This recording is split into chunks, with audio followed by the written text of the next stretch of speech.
मेरी बात तुम्हारी समझ में नहीं आएगी, पहले कह दिया।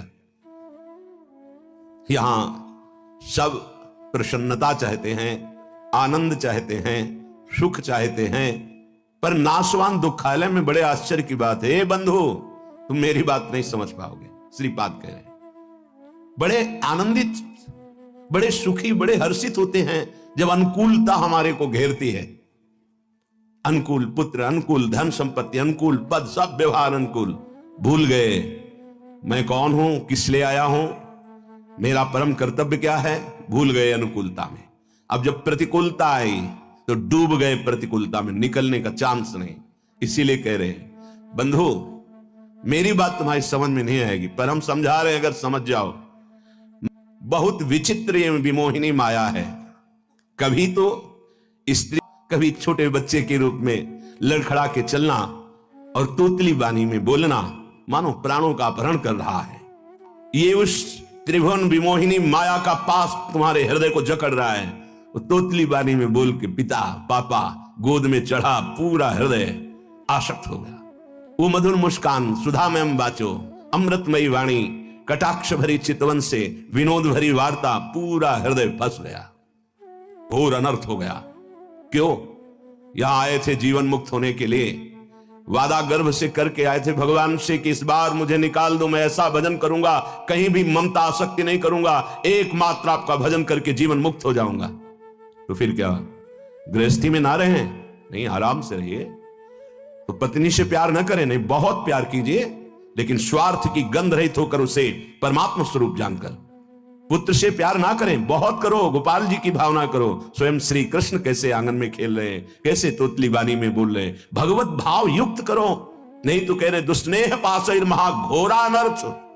तुम समझ नहीं पाए, ऐसी फांसी में बंध गए, घोर अनर्थ हो जाएगा। एक बार भी राम कृष्ण हरि बोलने का अवसर ये माया नहीं देती।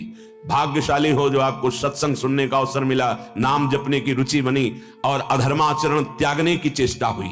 बड़ी कृपा हुई है, संभाल लो अपने आप को। निदानमर्थ महत्वम विद्य पार्थम परम। आहा, ये अनर्थ का निदान करने का अभी समय है, अभी समय है, निकल सकते हो उनमें भगवत भावना करके, केवल भगवत भावना करके। छोड़ के भागने से कुछ नहीं होगा। छोटी मोटी फांसी नहीं है, बिना फांसी के ऐसे फांसी है।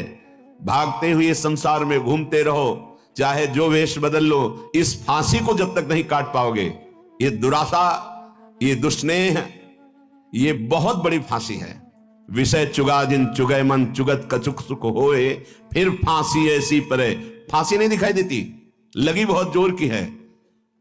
परिवार का राग, परिवार की ममता इतनी जोर की है कि हमें लगता है यही सत्य है। और ये हम साधारण पुरुषों की बात नहीं कर रहे, जो भागवत गीता शास्त्रों का अच्छा ज्ञान रखते हैं, रोज पाठ करते हैं, उत्तम कुल के हैं, बड़ा अच्छा स्वभाव, तो कहते हैं परिवार की चिंता। अरे यहाँ इतनी चिंताएं हैं, हम कहां से माला लेके बैठे, हमारे पास समय थोड़ी है। भैया जब काल आवे ना तो यही उत्तर दे देना, यम आवे तो यही उत्तर दे देना। लोग समझते हैं बाबा जी के पास कोई कार्य नहीं। कै बजे तुम जगते हो, कितना कार्य करते हो? शारीरिक श्रम केवल ही तो करते हो, मानसिक श्रम में आके देखो, मन को घसीट कर विश्व के प्रपंच से विश्वातीत भगवान में लगा के दिखाओ 5 मिनट, होश खराब हो जाएगा। बाबा जी का वो कार्य थोड़ी है। संपूर्ण राग का त्याग करके संपूर्ण भोगों की वासनाओं को सहते हुए सच्चिदानंद में वृत्ति लगाना, दिन भर मेहनत करते हुए कार्य किए, भोग संग्रह किए, उन भोगों को भोगा और रात्रि में भोग विलासिता से युक्त होकर के मुर्दे की तरह सो गए। अपने को बहुत बड़ा काम करने वाला समझते हो?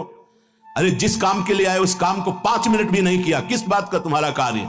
जब यहां से जाओगे तो एक मात्र तुम्हारे शुभ अशुभ कर्म तुम्हारे साथ जाएंगे, कोई नहीं जाएगा। घोरा अनर्थ, घोर अनर्थ कर दिया। ये सिर्फ आवाज